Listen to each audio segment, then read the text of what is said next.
আলহামদুলিল্লাহ দুই কাঁধেতে বসে আছে আমার হোসেন হাসান, ধীরে ধীরে চলে নাবে ঈদগাহর ময়দান, ধীরে ধীরে চলে নাবে ঈদগাহর ময়দান। কাল সকালে ঈদের নামাজ হবে মাঝারে, এখন কিরকম বসা বেলা বদর হয়। কাল সকালে ঈদের নামাজ হবে মাঝারে, এখন কিরকম বসা বেলা বদর হয়। জান্নাত রানী মা ফাতেমা, জান্নাত রানী মা ফাতেমা করোনা বয়ান, ধীরে ধীরে চলে নাবে ঈদগাহর ময়দান, ধীরে ধীরে চলে নাবে ঈদগাহর ময়দান। পিতায় আমার শেরে খোদা ভাঙা জানা রানে, নানাই আমার কামলে বানা ও যে মাকে মাদানে, লটিতে পারিবে না সার, পৌঁছতে পারিবে না সার, এ জিদ পারওয়ান, ধীরে ধীরে চলে নাবে ঈদগাহর ময়দান। ওই কাঁধেতে বসে আছে আমার হোসেন হাসান, ধীরে ধীরে চলে নাবে ঈদগাহর ময়দান। বন্ধ করে মিটবে কি মনের আশা, তিন দিন কার সাথের দরে রইবে তারা পেয়াসা। কারবালাতে শহীদ হইয়া, কারবালাতে শহীদ হইয়া বাঁচাবো ঈমান, ধীরে ধীরে চলে নাবে ঈদগাহর ময়দান, ধীরে ধীরে চলে নাবে ঈদগাহর ময়দান। আল্লাহুম্মা সাল্লি আলা মাওলানা মুহাম্মদ ওয়া আলা আলি সাইয়্যিদানা মাওলানা মুহাম্মদ সাল্লাল্লাহু আলাইহি ওয়া সাল্লাম। তাহলে আমরা কার জীবনী গাইছি, কার জীবনী শুনছি? হায়রে কপাল এ দুনিয়াতে যারা জান্নাতের চাওয়া পায় যাওয়া আল্লাহর তরফ থেকে পেয়েছে বেরাদার ইসলাম, সেই হাসান হোসাইনের জীবনী বেরাদার ইসলাম। বাবারে আমরা কে কতটুকু ভালোবেসেছি জানি না মুসলমানেরা। এই বাবারে শুনে নেন, ইমাম হাসান রাদিয়াল্লাহু তাআলা আনহু ছোট ছেলে নবীজির কাছে গেছে, দৌড়ে দৌড়ে চলে গেছে। একজন শিকারী একটা হরিণের বাচ্চা নবীজিরে দিয়ে গেছে। ইমাম হাসানের পছন্দ হয়েছে, ছোট করে বলছি, নানার কাছে চেয়েছে, নাতিকে দিয়ে দিয়েছে। হরিণের বাচ্চারা নিয়ে খেলাধুলা করছে, নিয়ে আসছে। আমার হোসেন চলে আসছে আর বলছে, দাদা গো এত সুন্দর হরিণের বাচ্চাটা কোথায় পেলে? বলে আমাকে নানা দিয়েছে। নানার কাছে একটাই ছিল, নাতিকে দিয়ে দিয়েছে। বলে তুই যা, তুইও পাবি। আবার গেল আমার হোসেন বাচ্চা কালে গিয়া নানার কাছে বলে, নানা গো আমি কি আপনার নাতি না? আমি কি আমাকে ভালোবাসেন না? বলে কেন? ভাই তোকেও ভালোবাসি, আমার হাসানকেও ভালোবাসি, কেন এমন কথা বলছিস ভাই? বলে নানা যদি আমাকে ভালোবাসো তাহলে আমার বড় ভাই একটা হরিণের বাচ্চা দিয়েছ, একটা আমাকে দেওয়া লাগবে। আমার নবী আশ্চর্য হয়ে গেল, সর্বনাশ, কে জানছে যে আমার হোসেন আমার কাছে হরিণের বাচ্চা চাইবে? একজন শিকারী একটাই আমাকে দিয়ে গেছে, ওইটা তো দিয়ে দিয়েছি, এবার আমার হোসাইনকে আমি দিব কি করে? আমি কেমন করে কোথায় পাবো?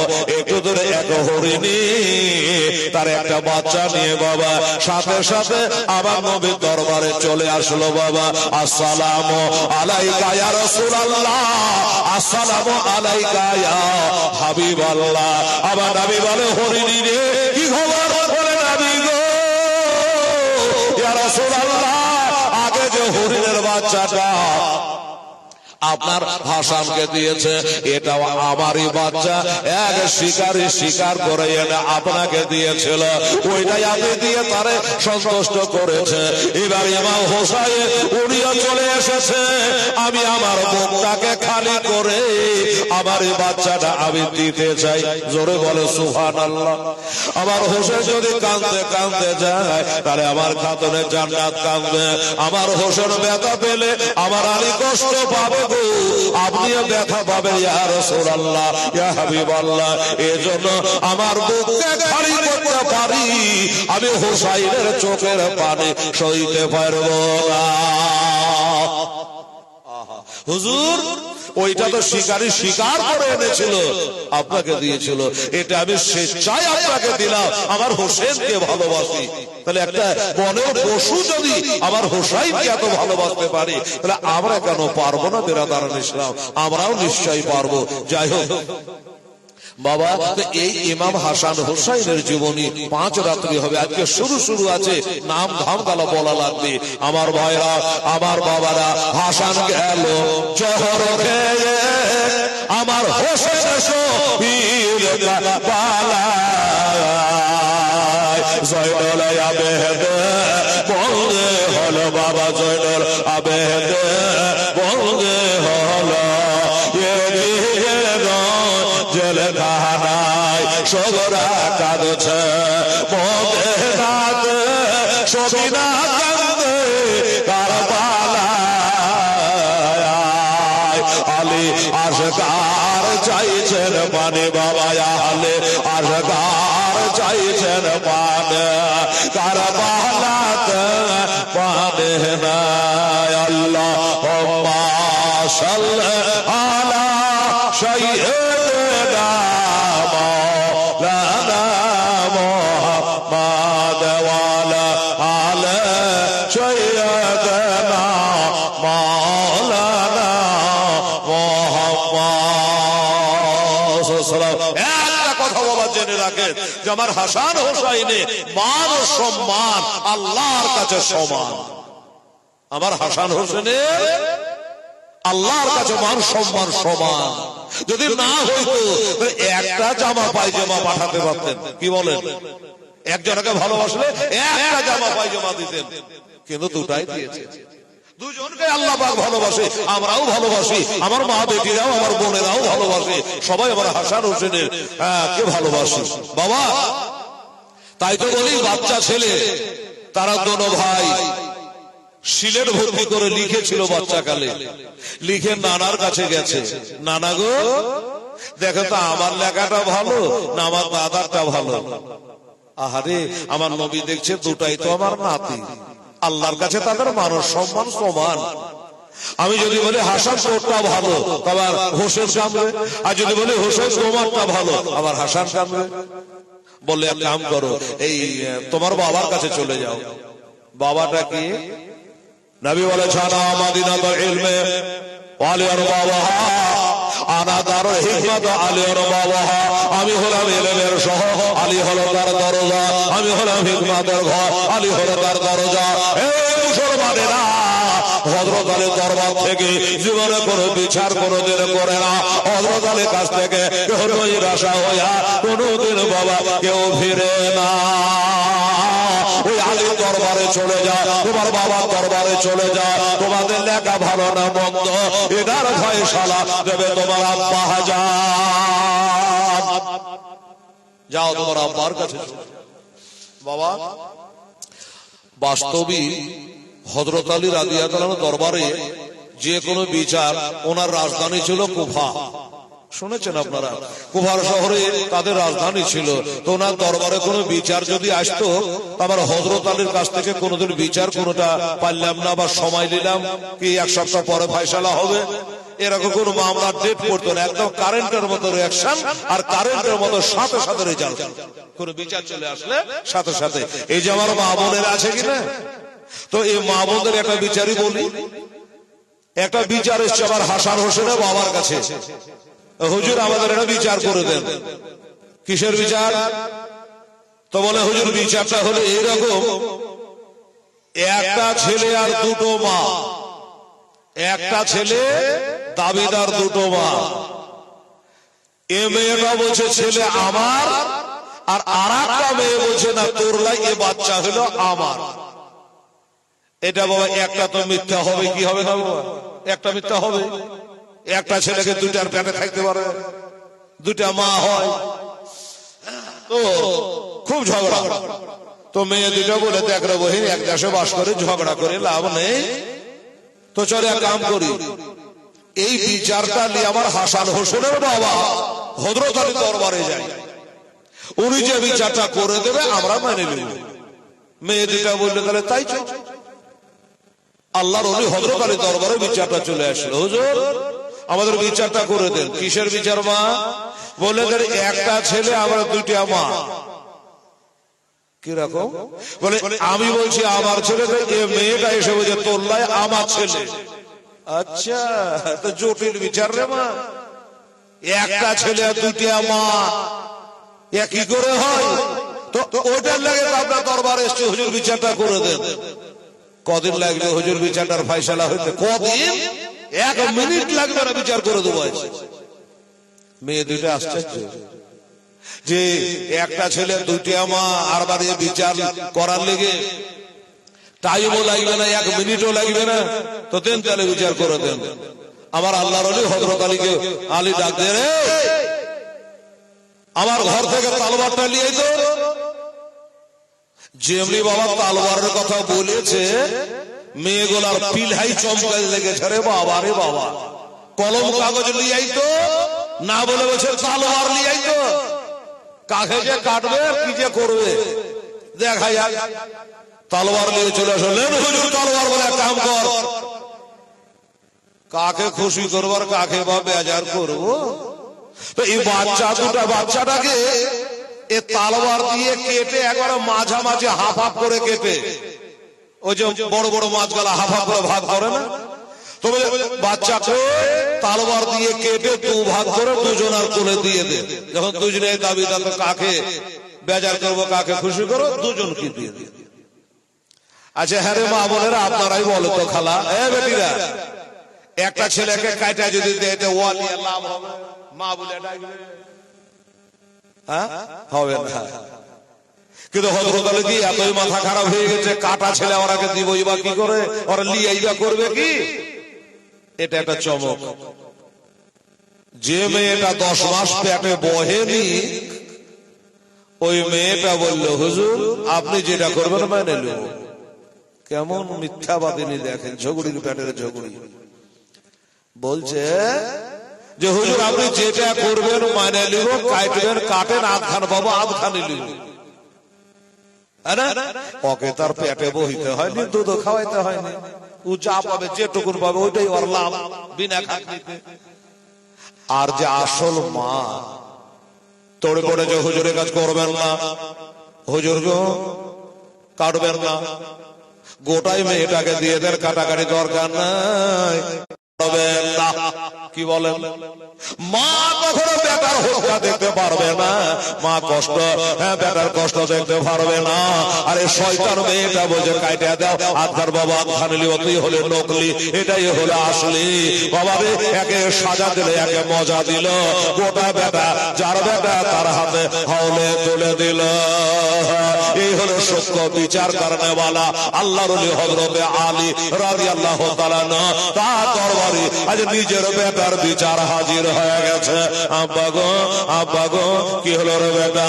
বলে আব্বা আমরা ছোট ছোট দুই আপনার বেটা, আমিও লিখেছি, আমার দাদাও লিখেছে, একটু খাতাটা কাটিয়ে দেন না গো আব্বা, কার লেখাটা ভালো কারটা মন্দ। নানার কাছে গেলাম, আপনার কাছে পাঠিয়ে দিয়েছ। আমার আল্লাহর ওলি হযরত আলী চিন্তায় পড়ে গেল, নবী যখন আমার কাছে পাঠিয়েছে এর মধ্যে কোনো মহত্ব আছে, এর মধ্যে কোনো লুকায়িত ব্যাপার আছে। নবী দিলেন না, আমার কাছে কেন পাঠালে? আমার নবী আমার বেটাদের কান্না সইতে পারবে না, আমার বেটারা একজন খুশি হবে বেজার হবে, এটা নবী সইতে পারবে না। আমি বা কেমন করে সয়? আমার কোনটা বেটার ভালো আর কোনটা মন্দ ছোট করে বলি। আমার মুশকিল কোষা হায়দারে কাররার হযরত আলী বলল, বেটা এই ফয়সালা তোমার মায়ের কাছে চলে যাও, তোমার মার কাছে চলে যাও। এবার মার কাছে গেলে, মা গো, আম্মা গো, কিরে বেটা? মা আমিও লেগেছে, আমার দাদাও লেগেছে, নানার কাছে গেলাম ফয়সালা হলো না, বাবার কাছে গেলাম ফয়সালা হলো না, আউরকে কাম কিতাবের মধ্যে লিখেছে বাবা। এবার মার কাছে গেল, মা কি করে ফয়সালা করবে? মায়ের কাছে 7টা বাবা মতির দানা আছে। কিসের দানা? মতি। মতি এ মা বোনেরা, সোনা হীরা মণি মতি শুনেছেন তো মা? 7টা মতির দানা আছে। এবার আমার মা খাতুনে জান্নাত বলল, এই মতির দানা গোলা লইয়া আমি এইভাবে ছেড়ে দিব, আর তোরা একটা একটা করে মতির দানা গোলা কুড়াবি। যে 4টা কুড়াবি তারটা লেখা ভালো, আর যে 3টা কুড়াইতে পারবি তারটা হলো মন্দ। ঠিক আছে মা, তাই হলো। ছিটাও মতির দানা কুড়াবো। আহা কি মজার কথা দেখেন বাবা। কটা মতির দানা বললাম বাবা? 7টা। 7টা মতির দানা 4 আর 3 হবে। এবার 7টা মতির দানা যেমনি খাতুনে জান্নাত এইভাবে ছেড়ে দিয়েছে বাবা। এবার হাসান হোসেন পোড়াতে যাবে, কিন্তু বাবা রে যেমনি মা ফাতেমা ছেড়ে দেওয়া ওই 7টা মতির দানার মধ্যে একটা মতির দানা জিবরাইল কুড়িয়ে নিয়েছে। জোরে বলো সুবহানাল্লাহ। 7টা মতির দানা একটা যেমনি মা ফাতেমা যেমনি করে ছেড়ে দেওয়া একটা জিবরাইল ফেরেশতা লুফে নিয়েছে। এই একটাতে ভেজাল লাগাবে না? 4টা আর 3টা হবে। যদি একটা ধরেলে 3টা 3 সমান সমান হবে, ভেজালটা থাকছে না। 7টা মতির দানা যেমন ছেড়ে দেওয়া ওরে বাবা 3টা করে তারা কোড়ালো, আর জিবরাইল ফেরেশতা একটা লুফে লিয়া ওটাকে বাবা 2 ভাগ করে 4টা করে দিল। সমান সমান করে তারা 4টা করে করিয়েছে। এতে বোঝা কি গেল? বাবাতে আশ্চর্য হয়ে গেল, ব্যাপারটা তো বুঝতে পারলাম না। আমি কোনে 7টা মতির দানা ছিটাইলাম, 3টা আর 4টা হওয়ার কথা, কিন্তু 8টা বানাইলো কে? আমার আল্লাহ বলে খাতুনে জান্নাত গো তুমি বানাও নাই, আমার জিবরাইল দ্বারা আমি 8টা করে দিয়েছে।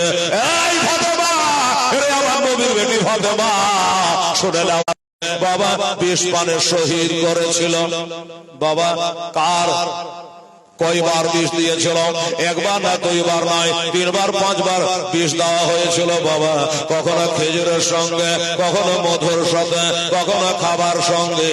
ইমাম হাসান রাদিয়াল্লাহু তাআলা আনহুকে বিষ দেওয়া হয়, আর এই বিষ পান হয়। আর বিষ পান করার পরে আমার নবীর রওজা পাকে চলে যায়। নবীর রওজাতে যখন চলে যায় আর একটা আমাকে খেলা লাগবে।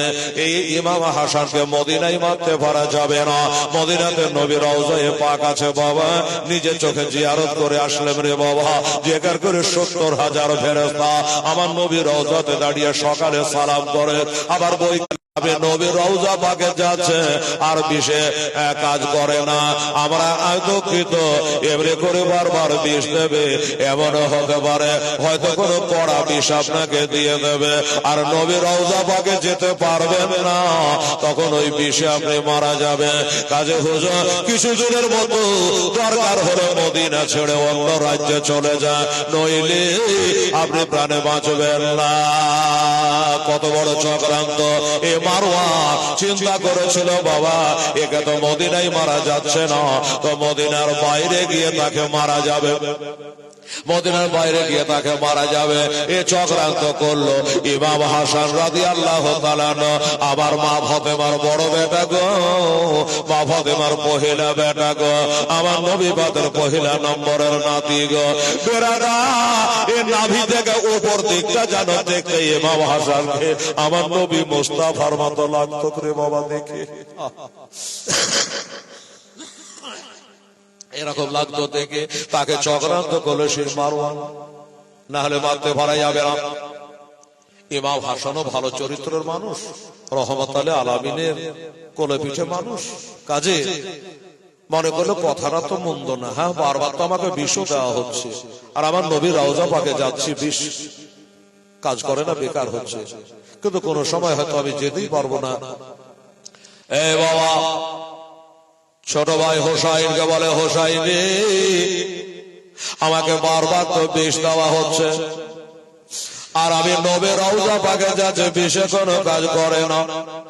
তাই মনে করেছে আমি কিছুদিনের জন্য একটু বাহির দিকে চলে যাব, অন্য রাজ্যে চলে যাব। আমি যেখানে যাব আমার নানার ভক্ত, নানার মুরিদ পাওয়া যাবে। কম হোক আর বেশি হোক পাওয়া যাবে। তাই আমি কিছুদিনের জন্য তোকে মদিনায় রেখে আমি একটু বাইরে চলে যাব।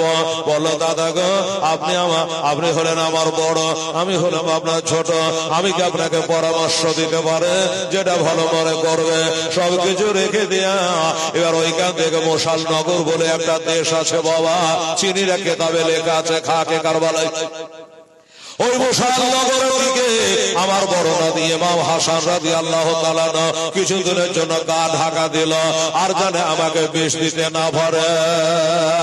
বাবা ওইখানে যেমন যাওয়া, ওই দেশের মানুষগুলা আমার নবীর নাতিকে পেয়ে খুশির সীমা নাই। বাবা রে, আমার মা বহিনেরা, আমার ভাই বাবারা ইমাম হাসানকে পেয়ে খুশির সীমা নাই। আল্লাহ আমাদের কোন পিঢ়ির ভালাই ছিল গো মাওলা, যারাকে দাওয়াত করে পাওয়া যায় না, জিয়াফত দিয়ে পাওয়া যায় না, তারিখ পাওয়া যায় না, সেই নবী বিশ্ব নবীর নাতে আমার মা ফাতেমার বেটা শেরে খোদা লাগতে জিগার আমাদের দেশে পদার্পণ করেছে, আমাদের দেশে এসেছে। হইচই পড়ে গেল বাবা, হাজার হাজার মানুষ, ওই দেশের মানুষ লাখো লাখো মানুষ এবার ওনাকে নিয়ে মসজিদের নামাজ পড়তে আরম্ভ করলো। একটা বাড়িতে গিয়ে আমাদের পীর কেবলার আসলে একটা বাড়িতে উঠে যাই কি যাই না বাবা, আমার নবীর নাতি একটা বাড়িতে গেল, থাকতে লাগলো, ওয়াক্তে নামাজ পড়ে, আসে যায় কোনো কথা নাই। এইভাবে থাকতে থাকতে থাকতে থাকতে থাকতে বাবা এবার এই মারওয়া চালাকি করে একটা দুশমনকে বাবা ওই দেশে পাঠিয়েছে আমার নবীর নাতি মোস্তফাকে মার্ডার করার জন্য। বাবারা, আমার মা বোনেরা এবার চলে গিয়া ওইখানে বাবা ঘোরাফেরা করে, কত ভাবে অস্ত্র নিয়ে ঘোরাফেরা করে। কিন্তু বাবা দেখে মসজিদে ইমাম হাসান যখন নামাজ পড়তে যায়, হাজার হাজার লোক তার পিছনে নামাজ পড়ে, তার পিছনে ইক্তেদা করে নামাজ পড়ি। যে লোকটা ইমাম হাসানকে মারবে ওই লোকটা চিন্তা করলো আমি যখন মারবো আমাকে তো তারা মেরে দেবে, আমাকে তো মেরে দেবে, লোকের ভিড় ভাব মারতে পারে না। এবার একটি চিন্তা করলো আমাকে ডুপ্লিকেট নামাজি সাজতে হবে, আমাকে নামাজি বানতে হবে। এবার আমিও নামাজ পড়বো, মসজিদে আসা যাওয়া করব, তবে আমাকে সন্দেহ করবে না। মুসলমানের আগে এই ইমাম হাসানের বাবা হযরত আলী রাদিয়াল্লাহু তাআলা আনহুকে বেনামাজিতে মারে নাই, কাফেরেরা মারে নাই।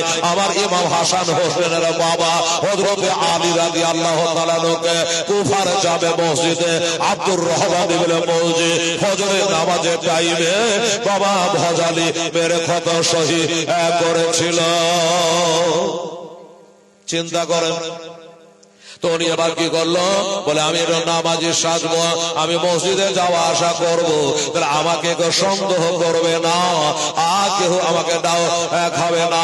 এই বলে মসজিদে যাওয়া আসা করে, নামাজ পড়ে। এই করতে করতে একদিন দেখছেন বাবা মসজিদে এক পাশে একটা লোক বসে আল্লাহ আল্লাহ আল্লাহ আল্লাহ তাসবিহ করেছে বাবা, আর এই দুষ্ট বলবে আল্লাহ ছাড়া। কি বলেন ও বাবা, আমার ইমাম হাসান সাদা সিধা তেলের লোক রে বাবা, লোকটা যখন এইভাবে বলতে লাগলো আমাকে মরিদ করলে, মরিদ হয়ে গেল।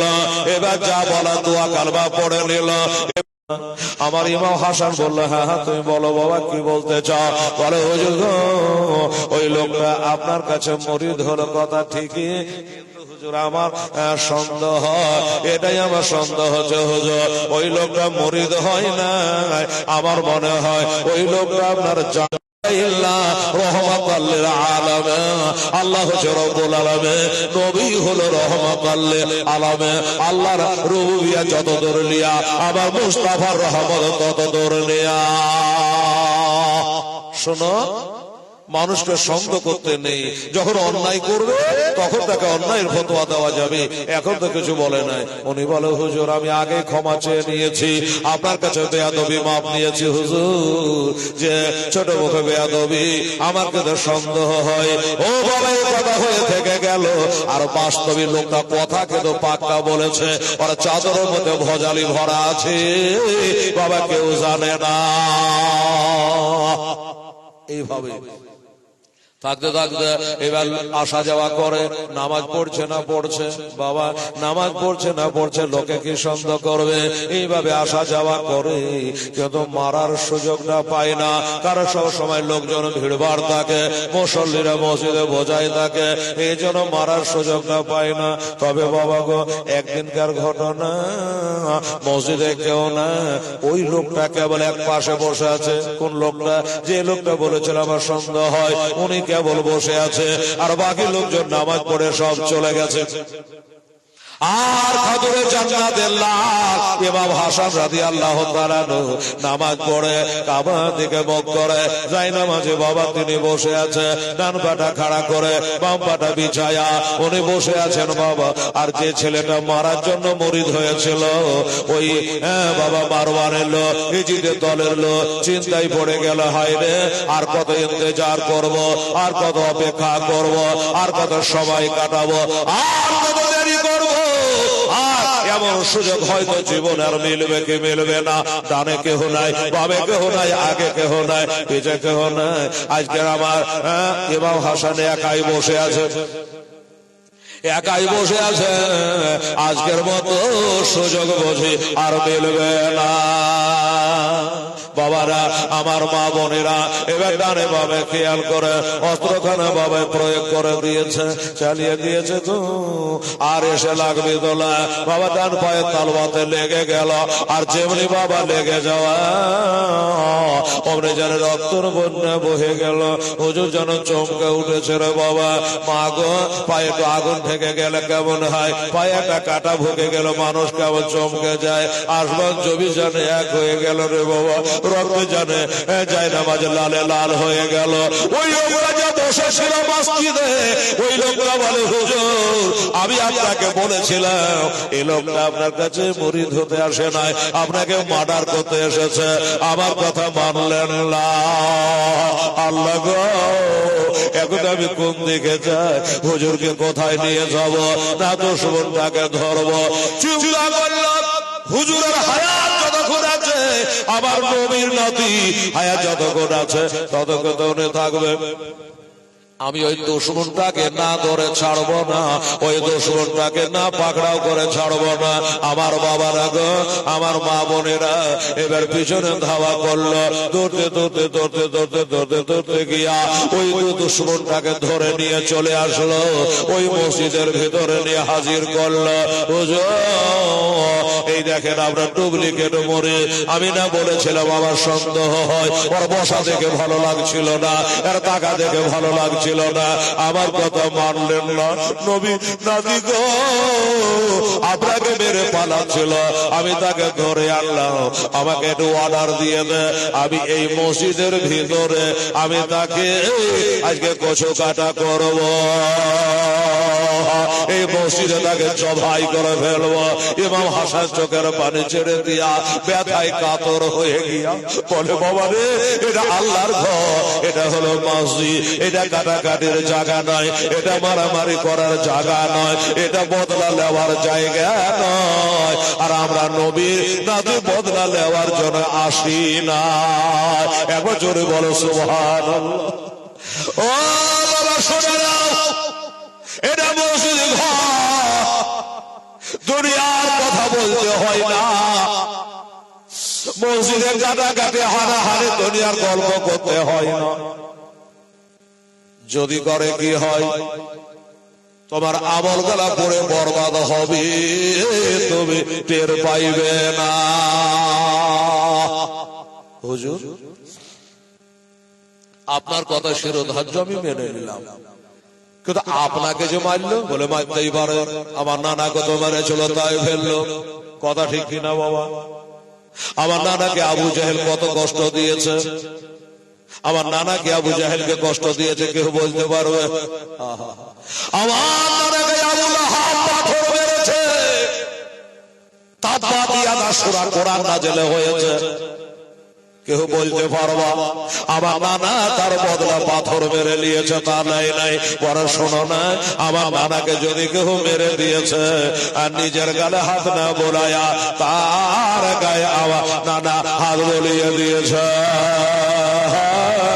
ও আমাকে মেরেছে তাই তুমি তাকে মারবার না বাবা, আমি হলাম নবীর নাতি, আমার যত বড় জ্ঞান আছে ওর কি আছে, থাকলে কি এত বড় অন্যায় কাজ করতে পারত? আবার নানাকে কষ্ট দিয়েছে নানা, পায়ে বাসিরা কত কষ্ট দিয়েছে। আমার আল্লাহর ফেরেশতারা এসে বলেছিল একবার খালি অর্ডার দিয়ে দে, আমার ভাইকে ধ্বংস করে দেব। আমার নবী অর্ডার দেয় নাই, আমিও অর্ডার দিতে পারবো না। একবার দেখে নাও গো তোমার তারে, এর জোরে বলো সুবহানাল্লাহ। ব্যথায় ব্যথিত নবীর নাতি হুসাইন ইমাম হাসান রাদিয়াল্লাহু তাআলা একবার ডেকে নাও গো তোমার তারে, তোমার তারে যেতে আমার মনে চায় বারে বারে, একবার দেখে নাও গো তোমার দ্বারে। তুমি কত দয়ার নবী কাঁদিতেছেন মাতে ভাবে নবী গো, তুমি কত দয়ার নবী কাঁদিতেছেন মাতে ভাবে নাবে গো। আরে ও মাতিতে তোরার জন্য কাঁদবেন মহাসারে, একবার দেখে নাও গো তোমার দ্বারে নবী, একবার দেখে নাও গো তোমার দ্বারে। মহাসারে কঠোর দিনে কেউ তাড়াবে না তুমি বিনে নবী গো। আরে জোরে বলো সুবহানাল্লাহ। হায় হায় হায়, নবী ছাড়া কোনো গতি নাই, হাসান হোসেন ছাড়া কোনো গতি আমাদের নাই। মহাসারে ওই কঠোর দিনে কেউ তাড়াবে না তুমি বিনে নবী গো। আরে গোলাগার সব দলে দলে আসবে তোমার দ্বারে, একবার দেখে নাও গো তোমার দ্বারে নবী, একবার দেখে নাও গো তোমার দ্বারে। বলে বড় আশায় আছি যাব আমি তোমার কাছে নবী গো। আর দুঃখ ব্যথা ভুলে গিয়ে থাকবো জীবন ভরে, একবার দেখে নাও গো তোমার দ্বারে। আল্লাহুম্মা সাল্লি আলা মাওলানা মুহাম্মদ ওয়া আলা আলি সাইয়্যিদিনা মাওলানা মুহাম্মদ সাল্লাল্লাহু আলাইহি সাল্লাম। বাবা আমার মা বোনেরা উনি এইভাবে বলল, আমি আল্লাহর রাস্তায় তাকে ক্ষমা করে দিলাম। এই বাবা, এই মা বোনেরা, এই জীবনী জলসা শুনে আমাদের শিক্ষা লাভ করতে হবে বাবা। মানুষ হয়ে মানুষকে ক্ষমা করা, মানুষ হয়ে মানুষকে ভালোবাসা। বাবা রে, অপর মানুষের দোষের কথা ঢেকে রাখা, কথা মনে থাকবে। এই মা বোনেরা, আপনি যদি কারো দোষ ঢাকিয়া রাখেন তো কাল কিয়ামতের দিন আল্লাহ আপনার দোষ গালা ঢাকিয়া রাখবে, কথা মনে থাকবে মা সোনামণিরা। কারো বদনাম যদি আপনি করেন আপনার বদনাম হয়ে যাবে কিয়ামতে। দাদুরা, আমার ভাইরা, আমার আব্বা জানেরা, এই শিক্ষা আমাদেরকে নিতে হবে যে আমরা মানুষ হয়ে মানুষকে ক্ষমার দৃষ্টিতে দেখবো, ক্ষমা করা শিখবো, মানুষ হয়ে মানুষকে বুকে একটু জায়গা দেওয়ার চেষ্টা করব, মানুষ হয়ে মানুষকে ভালোবাসা আমরা নেব। এক ভোগ পানি খাবার জন্য তাকে বাড়িয়ে মারা ফেলে না মুসলমানেরা। বেরাদারান ইসলাম এ জাত হলো মুসলমান, ক্ষমা করার জাত বেরাদারান ইসলাম। স্বামী রেখে দাও, আমার নবী তালবারের দ্বারা ইসলাম প্রচার করে নাই, আখলাকের দ্বারা ইসলাম প্রচার করেছে বাবা, তাই না? ইসলাম প্রচার হয়েছে চরিত্র দ্বারা, তালবারের দ্বারা নয়। এই হলো ইসলাম ধর্ম। তাই বলল আমার ইমাম হাসান রাদিয়াল্লাহু তাআলা আনহু, আমি তারে ক্ষমা করে দিলাম, আমার নবী ক্ষমা করেছে, আমিও ক্ষমা করে দিলাম। বাবা, আমার ভাইরা, বাবুরা রে, লোকটা অনুতপ্ত শিকার হয়ে চোখের পানি গড়াইতে গড়াইতে বেরিয়ে চলে গেল। হায় হায়, আমি কোন জায়গা হাত মেরে দিলাম, আমার নবীর কোলে যায় আঘাত করে দিলাম রে, আমার মা ফাতেমার কোলে যায় তীর মেরে দিলাম রে, আমার মা ফাতেমা মদিনা জান্নাতুল বাগে হাসছে কাউকাবের বাগানে কবরে পড়ে হয়তো কাঁদছে রে। কি অন্যায় করলাম, একটু পস্তাবে বাবা। এবার চলে গেল, আর মসজিদে থাকা যায় না। ওই লোকটা বলে, হুজুর আপনার যে রক্তে লালে লাল হয়ে গেল, আর তো এখানে থাকা যায় না। এবার ওখান থেকে বেরিয়ে একটা ভক্তর বাড়িতে, একটা মুরিদের বাড়িতে বাবা নিয়ে গেল। যে বাড়িতে থাকতো ওই বাড়িখানে বাবা নিয়ে গিয়ে তাকে থাকা হলো। আর মসজিদে যাওয়া যায় না, ব্যথায় জানে কাতর হয়ে গেছে রে বাবা, ব্যথায় কাতর হয়ে গেছে বাবা। রাতের 24 ঘন্টা চোখের ঘুম জানে বাবা হারিয়ে গেছে, আর জানে চোখে ঘুম আসে না। আর একটা কথা বলে আমার মা বোনেরা গো, একটা বাড়িতে যদি অসুস্থ মানুষ থাকে মা, ওই মানুষটা যদি না ঘুমায়, ওই মানুষটা যদি কষ্টে থাকে, আপনারও কষ্ট হবে মা, রাতে ঘুম হবে না। বাড়িতে একটা রোগী থাকলে সেও রোগী হয়ে যায়, একটা রোগীর সেবা করতে গেলে তখন রোগী হয়ে যেতে হয় রে বাবা, কাজে কাজে যেতে পারে না, বাড়ির মানুষেরা ঘুমাইতে পারে না। এটা হলো নবী মুস্তাফার নাতি মা ফাতেমার বেটা, তারা দেখভাল করে, সেবা শুশ্রূষা করে। এইভাবে করতে করতে করতে কদিন চলে গেল। এবার যখন কদিন চলে গেল, এবার চলে যাওয়ার পরে বাবা একদিন রাতের ঘটনা, একদিন রাতের বেলা ইমাম হাসান রাদিয়াল্লাহু তাআলা চোখটা যেন লেগে আসছে, একটু তিনি যেন ঘুমিয়ে গেছে। বাড়ির মানুষগুলা বলল, এই যে হুজুর আজকে ঘুমিয়ে গেছে, আজকে হয়তো শরীরটা ভালো আছে, আজকে হয়তো ব্যথা কম আছে, আজ হয়তো মনে শান্তি আছে, হুজুর ঘুমিয়ে গেছে, আমরা একটু ঘুমিয়ে যাই। এবার বাড়ির মানুষও ঘুমিয়ে গেছে, আমার ইমাম হাসান রাদিয়াল্লাহু তাআলা উনিও বাবা ঘুমিয়ে গেছে। যাই বাবা ঘুম চলে আসা, একটু পরে ঘুমটা ভেঙে গেল। কেন ঘুমটা ভাঙলো বাবারা? হঠাৎ করে মা বলে জানা কাঁদতে লাগলো। গভীর রাতে, নিশি রাতে মা বলে কেঁদে উঠলো। ইমাম হাসান রাদিয়াল্লাহু তাআলা মা বলে কাঁদছেন কেন? বাবা গো, এখানে মা মরা কি একটা লোক নাই রে বাবা? নিশ্চয় আছেন। এ ভাইরা, মাকে হারিয়েছেন এমন মাকে এখানে একটা বসে নাই রে মা। স্বামী হারিয়ে দিয়েছেন, কোলের বেটা মারা গেছে, শ্বশুর শাশুড়ি মারা গেছে, এমন মা বহিকে আপনারা কেউ বসে আছেন না মা। ও বাবারা, যার মারা গেছে সেই জানে কত ব্যথা, মা মারা কত ব্যথা, বাবা হারা কত ব্যথা। ওই মরা মার কথা মনে পড়লে, বাবার কথা মনে পড়লে কি রাতে ঘুম হবে রে বাবা? আমার ইমাম হাসান রাদিয়াল্লাহু তাআলা আনহু অল্প সময়ের জন্য চোখটা লেগে গেছে, ঘুম চলে আসছে। আর ওই ঘুমের করে জানো তিনি একটা স্বপ্ন দেখেছেন বাবা। আর ওই স্বপ্নটা দেখার জন্যই মনে হয় আল্লাহ তাআলা চোখে ঘুম চাপিয়ে দিয়েছিল গো। অল্পটুকু ঘুমিয়ে যাওয়ার পরে এবার একটা স্বপ্ন দেখলো।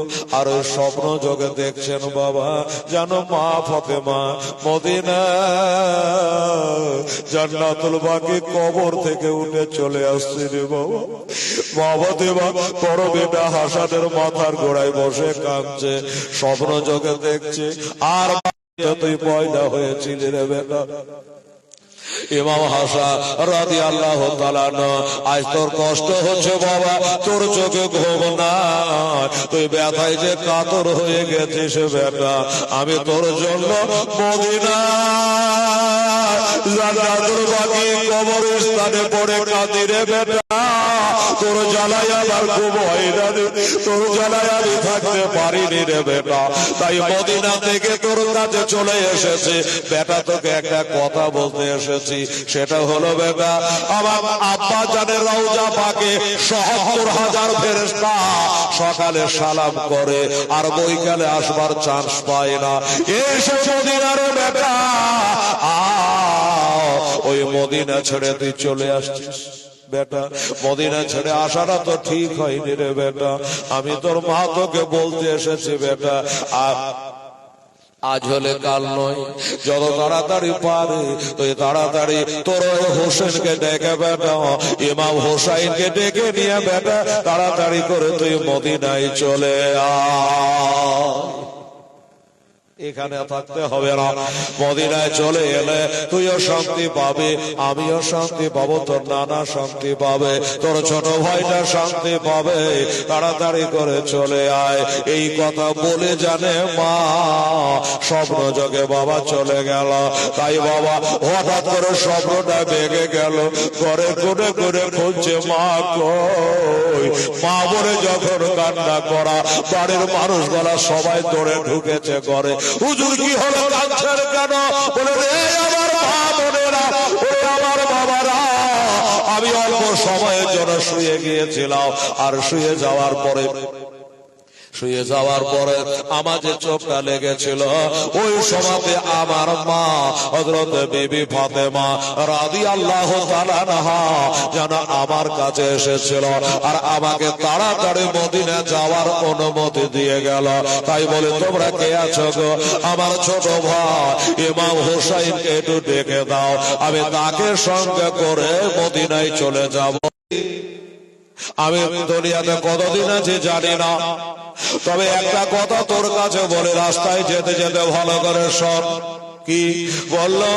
আমি বাড়ি যাওয়ার পরে, মদিনা সরে যাওয়ার পরে আমি কিন্তু যে দুনিয়াতে আমি যে কদিন বাঁচবো, এই যে আপনার কাটা জায়গায় মনে হচ্ছে যেন রসানি চলছে। তো আমি বলছিলাম, এই পবিত্র ধামে এ নবী রওজা পাকে না থেকে চলুন আপনাকে একটু বাড়ি নিয়ে চলে যাই। এটাই আমি মনে করি। আমার ঘরে থাকবে বড় ভাই, ছোট ভাইয়ের ঘরে থাকবে, তাদের কারো কোনো আপত্তি থাকতে পারে বাবা না।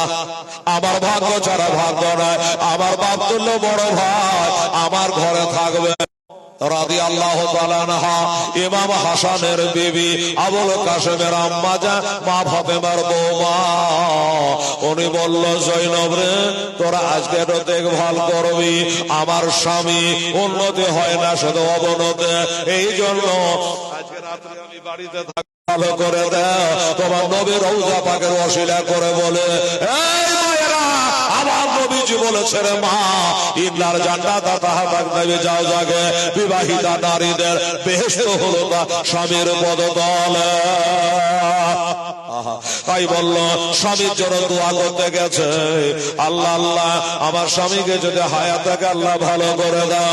আমি এই বলে আল্লাহর কাছে আর চোখের পানি ছড়াইয়া আমি কান্না করব, বাড়িতে থাকবো না। আমাদের দুশমনের শেষ নাই, আজকে রাত্রিবেলা থাকবো না। কেউ জানে দুশমনি করে না দে, তোরা একটু দেখভাল করবে। এই কথা বলি হাসের বড় চলে গেল আমার নবীর রওজায়ে পাক এর কাছে দোয়া করার জন্য।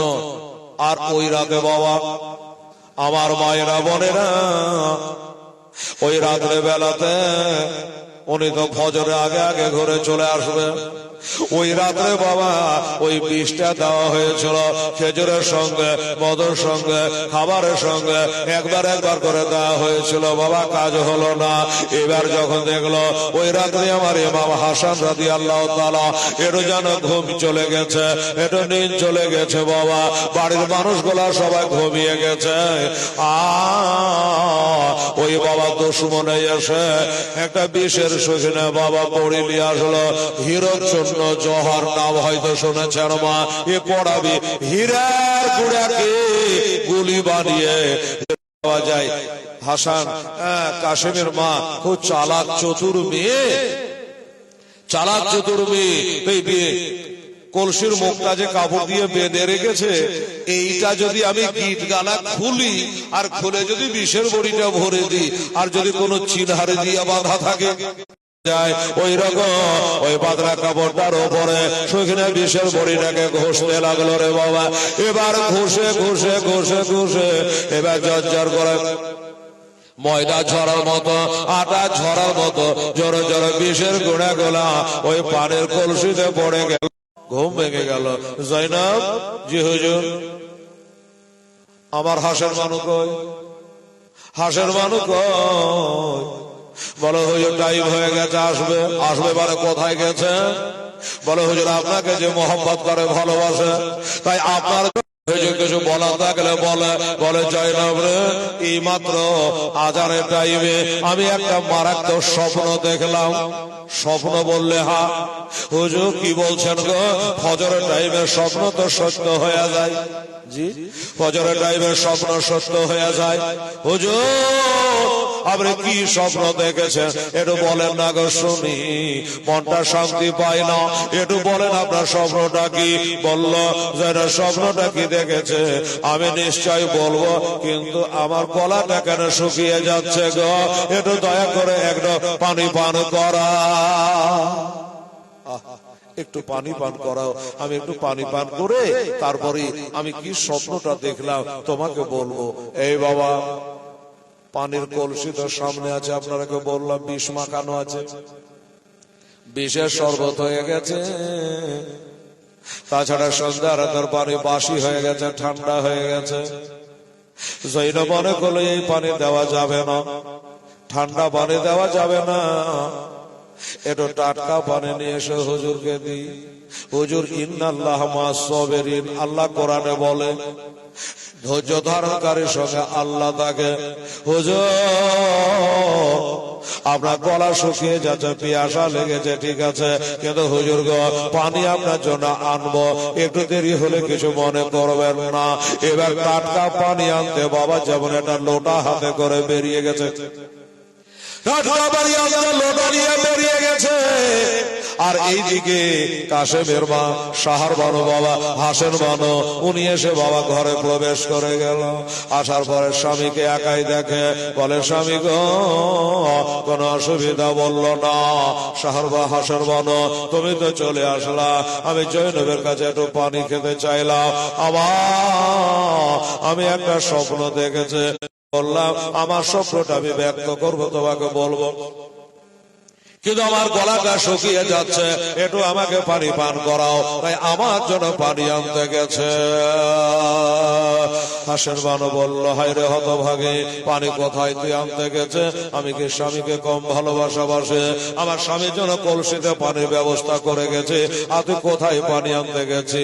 বলল হাসেন বানো কথা বলো না, আমার জন্য টাটকা পানি আনতে গেছে। বলে হুজুর টাটকা পানি গরম পানি আসবে, আসুদা করে পান করবেন, যদি আপনি না বাঁচে এই পানি বিহানে আমরা দমটা বেরিয়ে যায়, তাহলে টাটকা পানি কেনা পান করবে হুজুর। যার জন্য বলে টাটকা পানি যখন আসবে, গরম পানি যখন আসবে, আসুদা করে পান করে। আপাতত একটু গলা ভিজিয়ে আপাতত একটু গলা ভিজিয়ে নেন বাবা। কে জানে ওই যে কলসের মুখটা বেঁধে রেখে গিয়েছিল, যেইভাবে বেঁধেছিল বাঁদরের গিট গোলা দেখছে হটলড় হয়নি, বাস্তবে হয়নি, আপনারা বললাম ওপর দিয়ে দিয়েছে। ও বাবারা, এবার সন্দেহ হলো না, গিট গলা যেমন কার তেমনি আছে, সন্দেহর কোনো কারণ থাকে না। ওই গিট গালা খুলে একটু পানি ঢেলে বাবা হুজুরকে দিল, কিন্তু এটা পানি নয় রে, পানি নয়, এটা হলো বিষের শরবত, এটা বিষের শরবত। বাবা যেমনি দিয়েছে ওই হিরোর জন্য বিষ, এমন বিষ বাবা কলেজাকে বিলেটের মতো কেটে দেয়, বিলেটের মতো টুকরা টুকরা করে দেয়, এত কড়া বিষ রে বাবা। আমার মা বোনেরা গো, আমার ভাইয়েরা, যেমনি ওই বিষাক্ত পানি দিয়েছে, একটা ঢোক কেমন নিয়েছে বাবা, একটা ঢোক যেমন ভিতরে গেলেছে, অমনি যেন হুজুর বলল, ওগো হাসের মানুষ, এটা কোন পানি আমাকে দিলা, আমার কলিজা কেন চলে যায়, আমার কলিজা কেন চলে যায়, আমার দুনিয়া জানে আগ হয়ে গেল, ওরা শরীর দেহ জানে আগুনের মতো চলে উঠল। তা করতেই বাবা টাটকা পানি নিয়ে হাজির হয়ে গেল। হুজুর, আব্বা জোরে টাটকা পানি এনেছে, দয়া করে একটু পানি পার করলে, ইশারা করে বলল না না, আর টাটকা পানি লাগবে না।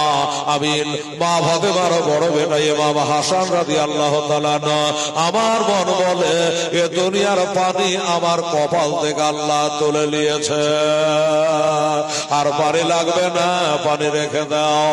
বলে হুজুর, পানি তো রেখে দেব, কিন্তু স্বপ্নটা যে কি দেখেছিলেন আমরা শুনতে চাই, ওই স্বপ্নটা কি দেখেছেন একটু বলেন, আমরা শুনি।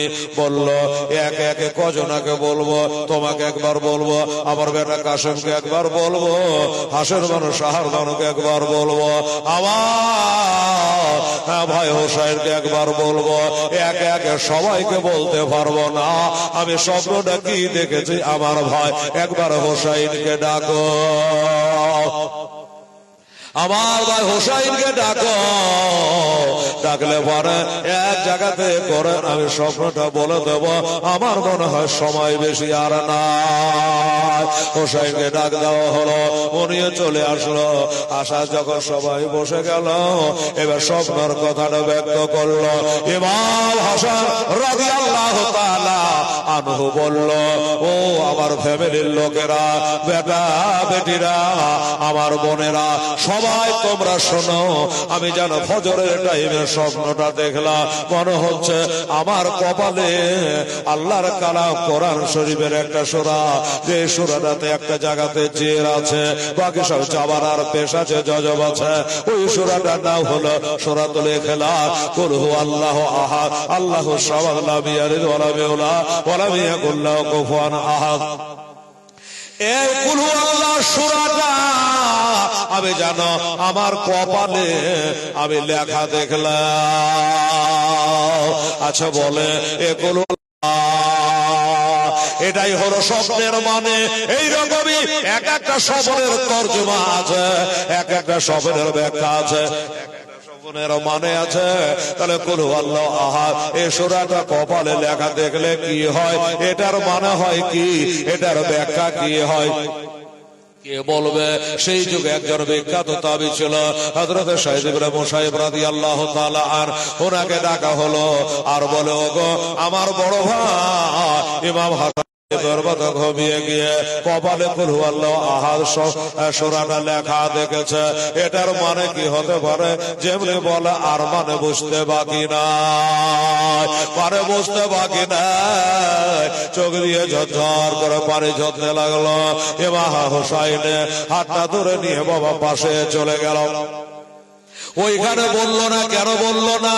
ও বাবারা মায়েরা, একটা রোগীর সামনে ডাক্তার নাই, আর দুনিয়াতে বেশি করলাম। এই সূরাতে একটা জের আছে, জের থাকে নিচে, যাবার থাকে কোরআনে আগে, বুঝলেন? বোঝাবার লাগে বলে এই নিচে জের বলা সূরা দেখেছে, তোমার বাও নিচে চলে যাবে, তার মানে কবরে যাওয়ার টাইম হয়ে গেছে। বারবার করে বমি হয়ে যাওয়ার মতো যেন ভিতরে পেটের মধ্যে পাক দিয়ে উঠে। বাবা আমার ইমাম হাসান যেন ওই রকম করতে আরম্ভ করেছে। বলে জয়নব রে তাড়াতাড়ি করে সেলেব ছিটে নিয়া, হুজুর মনে হয় বমি করবে। ভিতরে কেমন জ্বালাতন আরম্ভ হয়ে গেছে। তাড়াতাড়ি সেলেব ছিটা নিয়ে আসলো, মুখের গোড়া ধরলো। হুজুর আপনি যদি বমি করবো মনে করে, আমরা ধরছি আপনার বিবি, আপনি মুখ ভরে বমি করেন, আমরা পরিষ্কার করে দেব। বারবার পেটের মধ্যে পাক দিয়ে জয়নব রে ওরে একবার তাকিয়ে দেখ, আমাদের স্বামী আর বাঁচবে না। স্বামী বুঝে বাঁচবে না কেন? ও বাবারা, মায়েরা, বোনেরা, ওই যে 10-এর ভিতরে সেলেপচির ভিতরে বমি করেছে, একটু একটু হয়ে গেলে পানি উঠে, আর দেখতে পাচ্ছে মনে হচ্ছে টুকরা টুকরা হয়ে ফুটি ফুটি হয়ে কলেজা কেটে বাহির হয়ে আসছে। কলেজা কেটে কেটে বার হচ্ছে। ওই হিউরের জন্য জহরে বাবা কলেজাকে বুটি বুটি করে কাটতে আরম্ভ করেছে, আর বমির সঙ্গে বেরিয়ে চলে আসছে। তখন বলল হুজুর আর বাঁচবে না। ওদিকে স্বপ্নের তাবির করে গেছে, সেও বলে গেছে আর বাঁচবে না। তাই হলো সবাই না আমার ইমাম হোসাইন রাদিয়াল্লাহু তাআলা আনহু। ইমাম হোসাইন বলেছিল, ও বড় ভাই আপনি একবার খালি বলে এত বড় ক্ষতি আমাদেরকে করলো, কে আপনাকে বিষ দিল? একবার খালি নামটা বলে আচ্ছা ভাই নাম বললে তুই কি করবি, বদলা নিবি? বলে হ্যাঁ। বললে হোসেন রে আমি নির্ধার করেছিলাম কে বিষ দিয়েছে, আমি আন্দাজে কার নাম বলবো। আমি যদি তার নাম বলে দিই আর সে যদি না হয়, তার জিম্মাদার কে হবে? কাজে তোমাকে বদলা নিতে হবে না, বদলা নিতে হবে না। তবে একটা কথা বলে যাই ভাই, আমি যখন ইন্তেকাল করে যাব ওই সময় আমার কবরখানা কোথায় দিবা? বলে বড় ভাই আপনি বলে যান, আপনি যেখানে বলবেন আপনার বাজার সেখান করে তৈরি হবে। ইমাম হাসান রাদিয়াল্লাহু তাআলা বলল, আমার কবরখানা আমার নানার কবরের পাশে তোমরা বানাইয়া দিও। মা আয়েশা সিদ্দিকা রাদিয়াল্লাহু তাআলার ঘরে আমার নবীর রওজা আছে বাবা, 3টা মাজার এক জায়গাতে আছে।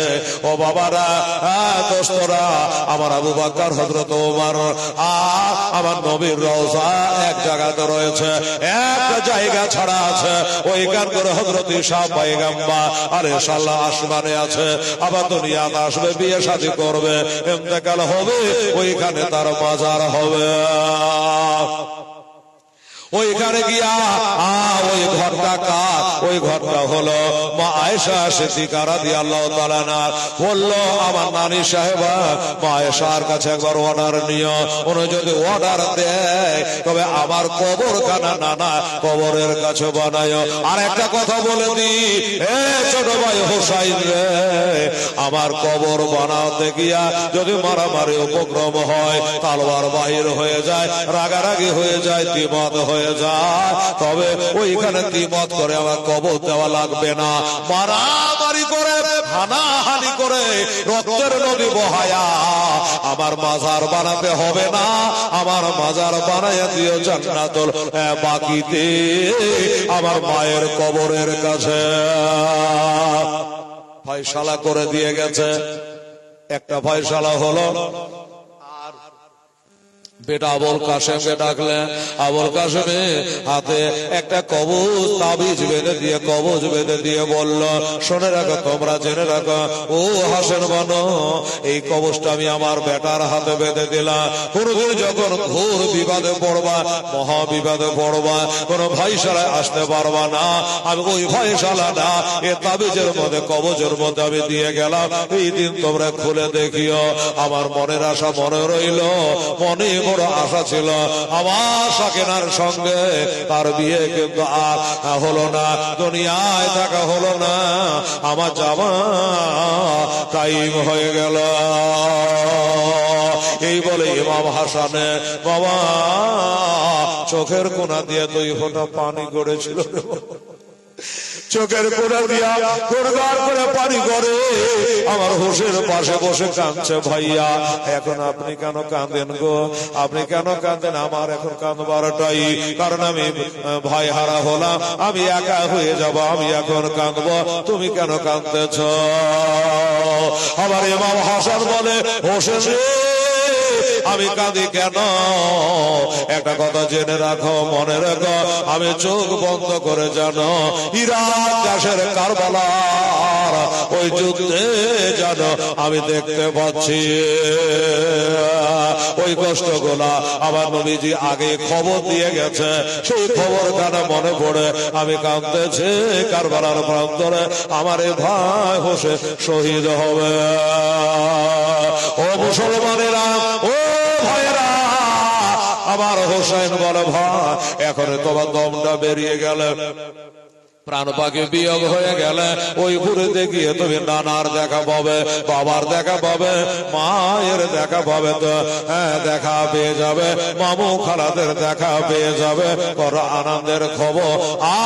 আমি হোসাইন একাই হয়ে যাব, এখন হলো আমার কাঁদার বারে। এই কথা বলতে বলতে বাবা ইমাম হাসান রাদিয়াল্লাহু তাআলা আনহু ভবলীলা সঙ্গ দিয়া ওই যে বলেছিল ইমাম হাসান তিনি 20 পানে শহীদ, এইভাবে 20 পানে তিনি বাবা জামে শাহাদাত পান করেছিল। আর তার মাজার শরীফ এবার জানাজা হবে, কবর হবে। মা আয়েশা সিদ্দিকার কাছে গিয়ে বলল, ও নারী সাহেবা, তিনি কয়েক লোক হাদিসের হাফেজা। মা আয়েশাকে বলল, নারী গো, আমার বড় ভাই ওসিয়ত করে গেছে, বলে গেছে আমার বড় ভাইয়ের কবরখানা আমার নানার কবরের পাশে বানাতে চায়, আপনার তরফ থেকে কোন আপত্তি আছে কি? কোন আপত্তি আছে? উনি বলল, আমার তরফ থেকে কোন আপত্তি নাই, আমার তরফ থেকে নিষেধাজ্ঞা নাই, আমার তরফ থেকে মানা নাই। নানার পাশে নাতি ঘুমাবে, আমি মানা করবার কে? এই কথা যখন বলা, আর তো কোনো বাধা থাকবার কথা নয়। কিন্তু সাহাবাদের মধ্যে দ্বিমত হয়ে গেল।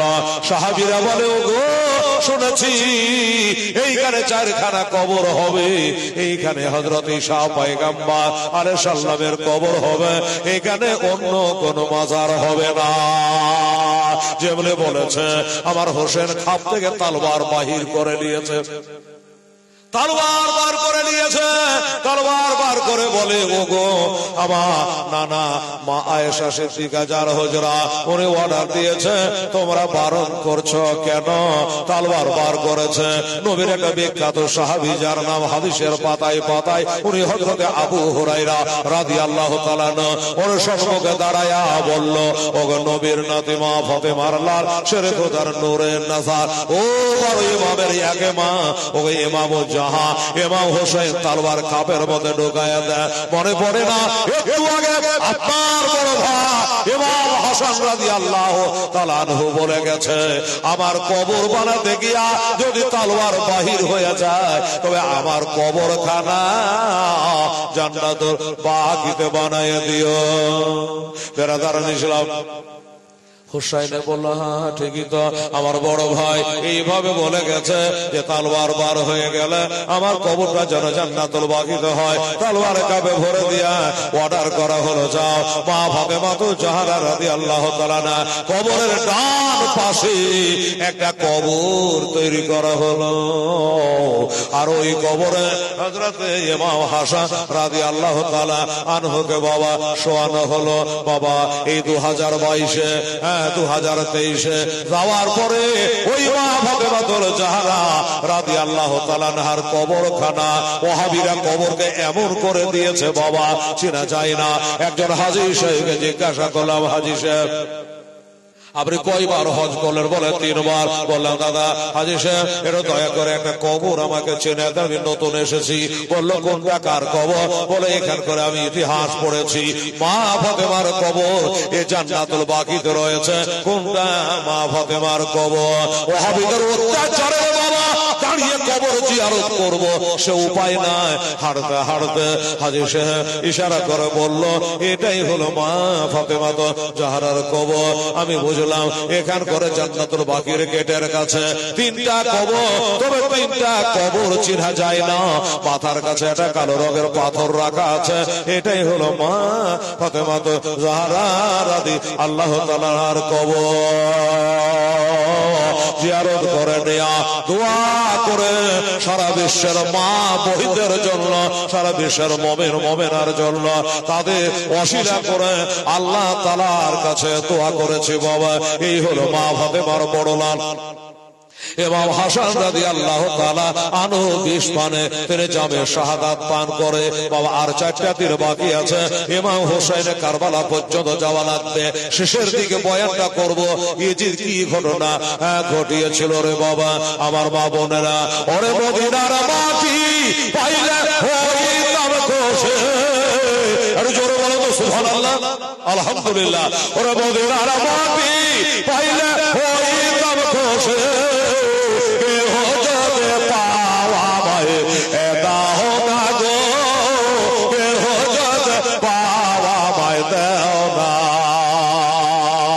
দেশের ভাবতে আমার আর ভালো লাগে না।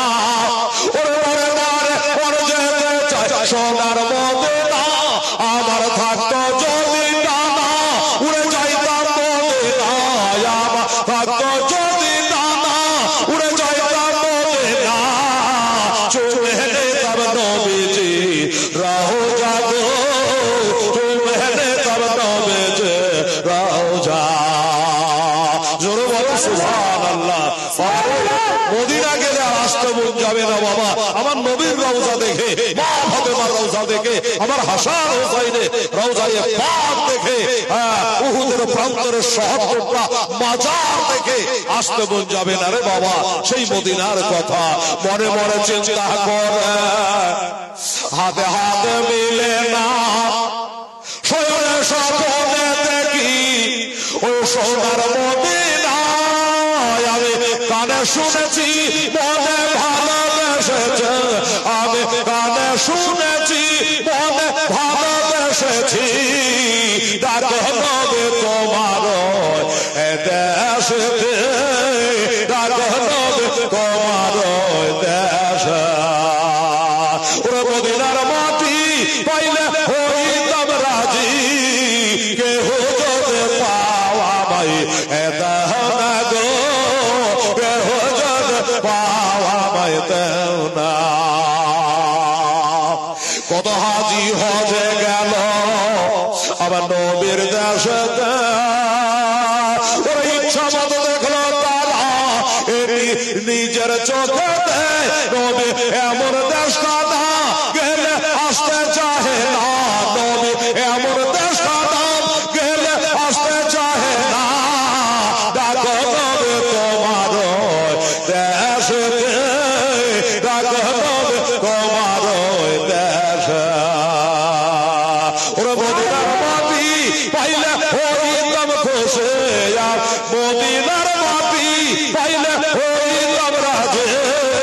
কেহ যদি পাওয়া ভাই দেহ না গো, কেহ যদি পাওয়া ভাই দেহ না। আল্লাহুম্মা সাল্লি আলা সাইয়্যিদিনা মাওলানা মুহাম্মদ ওয়া আলা সাইয়্যিদিনা ওয়া আলা সাইয়্যিদিনা মাওলানা মুহাম্মদ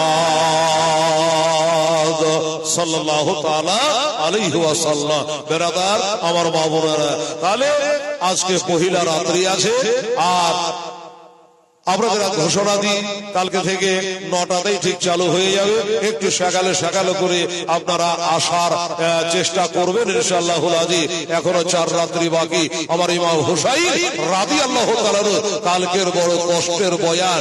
কারবালার মানেই হলো বাবা শুধু দুঃখের বয়ান, এ কোনো হাসি রহস্যের বয়ান নয়। কারবালার বয়ান খোদা এ কঠিনতম বয়ানগ্রস্ত ধৈর্য ধারণ করে ইন্নাল্লাহ মা'আস সাবিরিন সবুরের সঙ্গে এই ঘটনা বক্তাকে বলতে হয়, নইলে বাবা বলা মুশকিল আছে। এত দুর্দান্ত কারবালার দুঃখের বয়ান, তো একটার পরে একটা ধারাবাহিকতাকে বজায় রেখে আপনাদের সামনে ইনশাআল্লাহ আমি আগামীকাল থেকে রাখবো। আজকে এই পর্যন্ত বলেই সমাপ্তি। ওমা আলাইনা ইল্লাল বালাগ। আসসালামু আলাইকুম ওয়া রাহমাতুল্লাহি ওয়া বারাকাতুহু। আশার খুশি হোগে ওর কারো মুমিন তাজিমে আহমদ কে লিয়ে আলাবে সালাম আলাইকা ইয়া রাসূল সালাম আলাইকা ইয়া হাবিব সালাম আলাইকা সালাম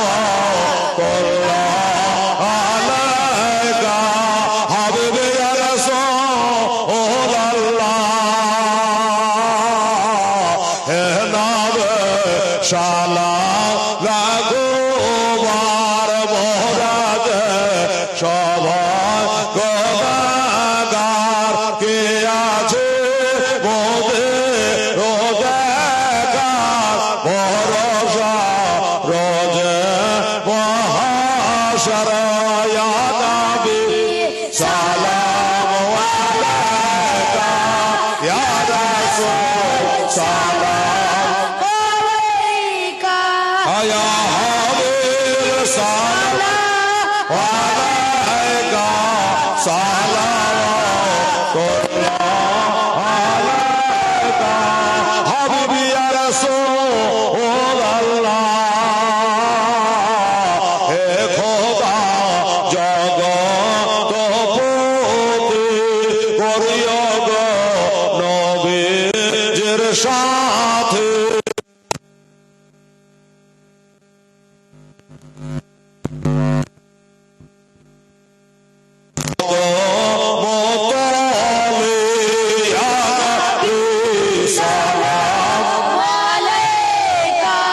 ইয়া রাসূল সালাম আলাইকা ইয়া হাবিব সালাম আলাইকা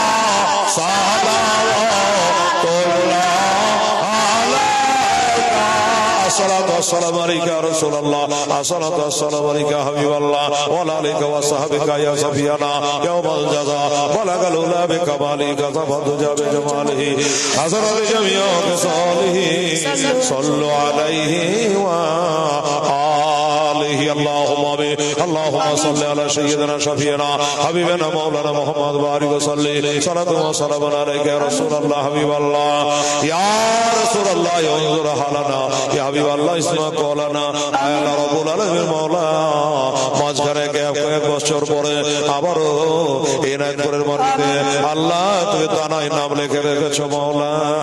আজকে তারিখে তুমি রাজি ও খুশি ছিলে মাওলা।